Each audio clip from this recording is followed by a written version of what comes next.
Hello there and welcome to our Shield of the Sun video. In this video we're going to be actually finishing our lesson regarding Job versus Satan. So we've covered the aspects of Satan attacking him, the methodology of his attack, what he's like, how he likes to think, how his mindset is, what his contentions are, how he messes with mankind, using these very murderous, destructive, robbering opinions about mankind in order to induce pain, tragedy, fear, bloodshed, destruction, robbery, all manner of things on mankind by inciting within mankind this accusational nature and projection for which Satan likes to do to induce provocation within mankind to sin against God. And thus, what we have with Job is that he was thoroughly provoked. And thus, he had decided in all of this provocation not to sin against God with his lips. So, this is very interesting. So, what we had with Job was someone who stood the test of these attacks. But as you stand the test of these attacks, the very understanding of what abuse is that it becomes internal and then it's held within. So now what Job is going to have is massive depression. He's going to have massive doubt. He's going to see this world in a very dark way due to what has happened. Now, he already knew the realities of this world. He wasn't a man that was living in the closet because he was rich. That's ridiculous. So he knew the evils of mankind. He knew the hearts of men. It's just now in this case is that the full run of darkness and all that comes with bloody rivalry has been unleashed upon him. And unleashed upon him in ways that he cannot understand. Like he knows the hearts of men, but he also knows why things happen. But this is happening outside of what he normally knows. It's happening by extraordinary means. So he knows there's an extraordinary remote activity that is going on unseen that's affecting his life. And thus his life has been completely turned upside down and destroyed. So now we got chapter 3. So what is Job's reflection on it all? You know, the hardships of this life. We are in the war over the souls of the human race. That's us. So we are in the midst of this war. And this war and its battlefield is throughout the universe, seen and unseen, and it centralizes on our planet and encapsulates all around mankind, wherever the human souls, male or female, are, to try them, weigh them, tribulate them, to see who's going to follow God, who's going to change their opinions, and who's not. So now chapter 3, this is what we got in Job chapter 3. After this opened Job his mouth and cursed his day. So eventually, you know, as Job was compiled with all manner of murder, destruction, robbery, sickness, boils, what's happening to him, he decided to vent. So finally, the emotions, the aggression, it all comes out. So now and cursed his day, and Job spake and said, let the day perish wherein I was born, and the night in which it was said, there is a man-child conceived. So imagine that. So that's your birthday. It might have been his birthday. Who knows, you know? But to understand it, he is saying, let the day perish wherein I was born, meaning I don't want a birthday. Let that day die. Birthdays, no. I don't want a birthday. Let birthdays die. And the night in which it was said, there is a man-child conceived. So that night when I was born, and even before it, the romance that led to my birth, let that perish too. That's what he's saying.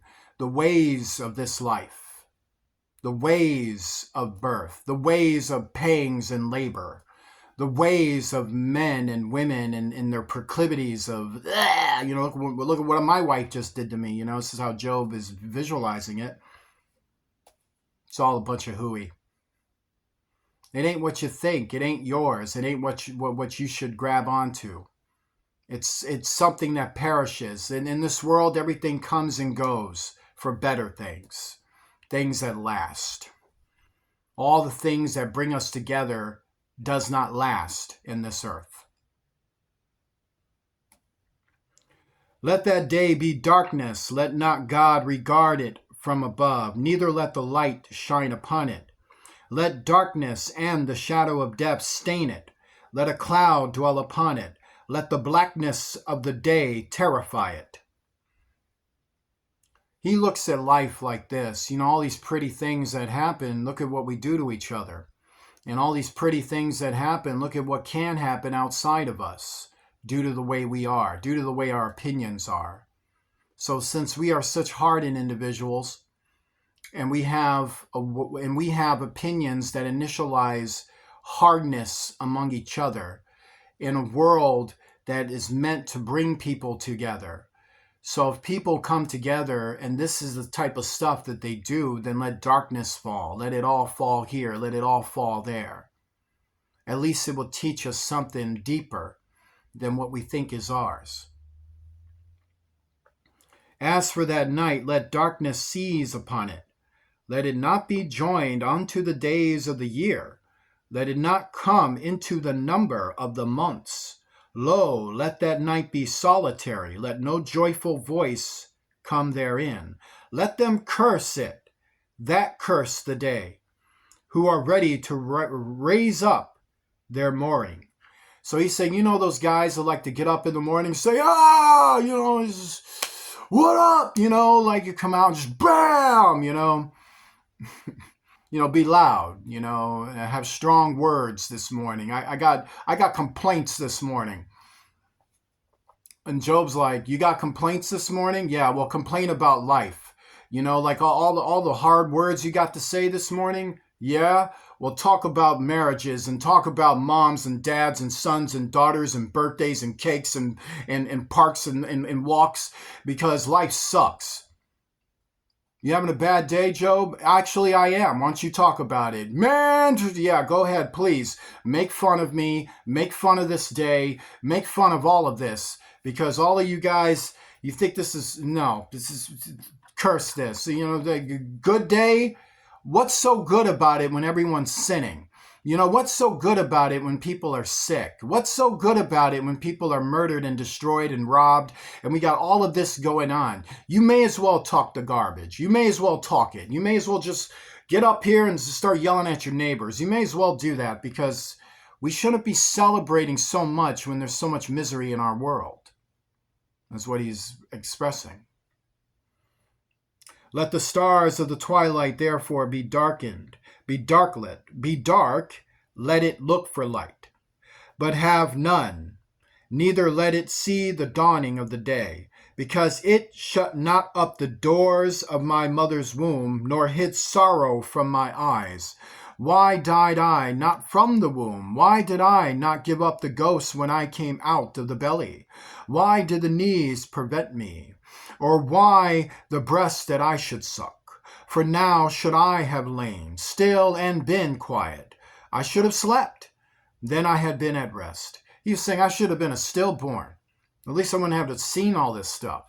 Like some people are very tragic about that. You had a stillborn, could have been a family curse. We're going to pray for you. You know what I see it as? A blessing.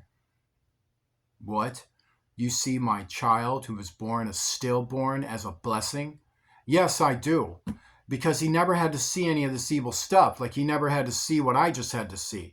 Like he didn't have to see dead family members dead due to thieves and Satan and fire from heaven and all manner of things, and these boils on my body and all of this, and my wife having sex with all my rich friends who don't want to talk to me. Like, they didn't have to see any of this. Didn't have to experience any of that. Your child, that's better. I wish I was. In fact, you know what? Don't be so offended. I envy the fact he's a stillborn, because I wish I was a stillborn. That's Job venting. With kings and counselors of the earth, which built desolate places for themselves, or with princes that had gold, who fill their houses with silver, or as a hidden untimely birth I had not been, as infants which never saw light. There the wicked cease from troubling, and there the weary be at rest. There the prisoners rest together. They hear not the voice of the oppressor. The small and great are there, and the serpent is free from his masters. He's really talking about the realm of the dead. He's saying in the realm of the dead, at least there's order. At least there's something of the nature of a person in the spirit. You know, you're here waiting for the full manifestation of what comes to pass. So you come from this resting place to the higher resting place, and you're contented in the misery and the trials for which you just came out of life. And you already know you did bad things, so you're basically in stasis until it's fully decided when you are going to give up on your opinions. Well, at least there's order in the dead. At least there's order in the spiritual world. At least there's order in those matters of heaven and hell. Whereas this is just a bunch of disorder. This is just a bunch of craziness, you know. You know, these are people we got people with wealth, and they don't know what to do with it. And then we got people with no wealth, but they don't know what to do with kindness and compassion and chivalry. And then we got people here, and there, and they just don't know what to do.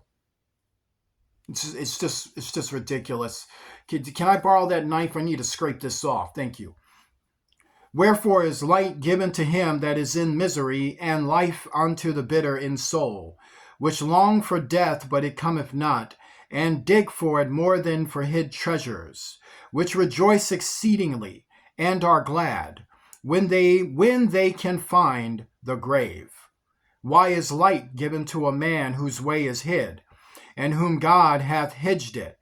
For my sighing cometh before I eat, and my roarings are poured out like the waters. God allows evil to manifest in this world. He allows evils to take place on his children. He allows evils to happen because of the way we are, and the way our opinions are, and the way this earth is, and the fact nothing on this earth is meant to last, including the relationships and the people you meet and all the things you build, work for, and attain. Eventually you die, and none of that goes with you. And this is the reality of death that he realizes. There's a wisdom to death, and there is a knowledge to death, that it all comes from God, and God instituted death in our world because of the way we are. And the environment literally reflects the way we are, and our actions testify and manifest to the way we are.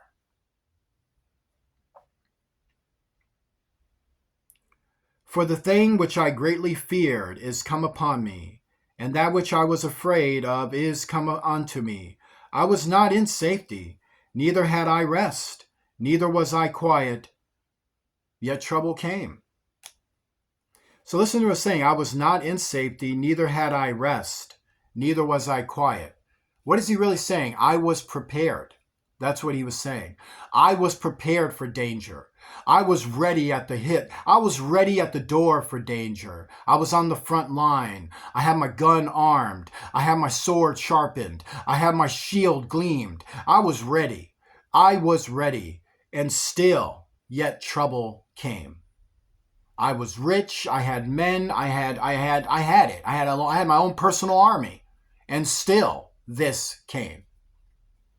Like I can get ready like that, like set like that, all ready for anything, and still this happened. The lesson of Job, and to get onto the run of it, I have another video I've already made which talks about Job and his friends. But to understand it, it's teaching you that everything in this life is not yours. It's uncertain, and evils and darkness and pain in this life is real, and it was given by God to change the way we are internally. That no matter what you build or what you lose, nothing belongs to you in this life. The only thing you have in this life is to change your opinions and get back home and do the service God called you to do, and logically at that. Join me in a prayer. Our Father, who art in heaven, hallowed be thy name. Thy kingdom come, thy will be done, on earth as it is in heaven. Give us this day our daily bread. Forgive us of our debts, as we forgive those who are our debtors. Lead us not into temptation. Deliver us from evil, for thou art with us. For thine is the kingdom, power, and glory, forever and ever. In the name of Jesus Christ, the King of heaven. Amen. If you'd like to donate to Shield of the Sun, please do so using Cash App, the $ Shield of the Sun, spelled in small case letters, closed together. I want to say God bless you to each and every one of you, and I shall see you soon.